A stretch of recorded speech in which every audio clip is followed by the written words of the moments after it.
રામ રામ, જય શ્રી બહુચર મેલેડીમાં ઘણા વખત પછી આપણી મુલાકાત થઈ નહીં? થાય જ, કેમ કે માતાજીનો હુકમ થાય અને હું ન આવું એવું તો કઈ બનતું હશે. અને એમાંય તમે બધા ભાવિકો વાટે બેઠા હો કે ભાઈ જીતભાઈ ક્યારે આવે અને માતાજીના કંઈક સારા સારા સંદેશા લાવે. તો આવી ગયો છું તમારી વચ્ચે માતાજીનો એક સરસ મજાનો સંદેશ લઈને, ખુશીના સમાચાર લઈને. કહું? નથી કહેવા, કહી દઉં? ચાલો કહી દઉં છું. આવનારી તારીખ 23 નવેમ્બર એટલે કે તારીખ 23/11/2025 ને રવિવારના રોજ આપણા લાડકા શ્રી બહુચર મેલેડીમાં, શ્રી રામવાળા મેલેડીમાં, અરે આપણી બારેજાની ખુખાર મેલેડીમાંની ગાદી ચાલુ થવા જઈ રહી છે બોસ. તો આવનારા રવિવારે તારીખ 23/11/2025 ના રોજ થઈ જાઓ બધા ભાવિકો તૈયાર.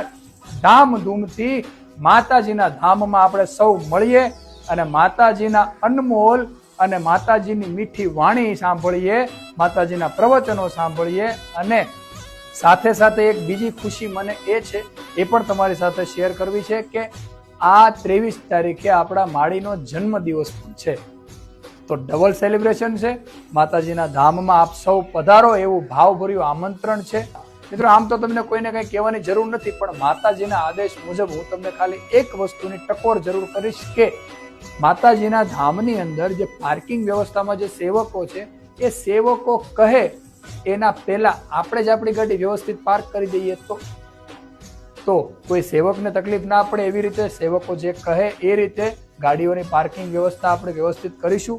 અને બીજું, આ વખતે બધા એક પ્રણ લઈ લ્યો કે માતાજીના ધામની અંદર એક ચોકલેટનું કાગળ પણ આપણે ક્યાંય નહીં ફેંકતા.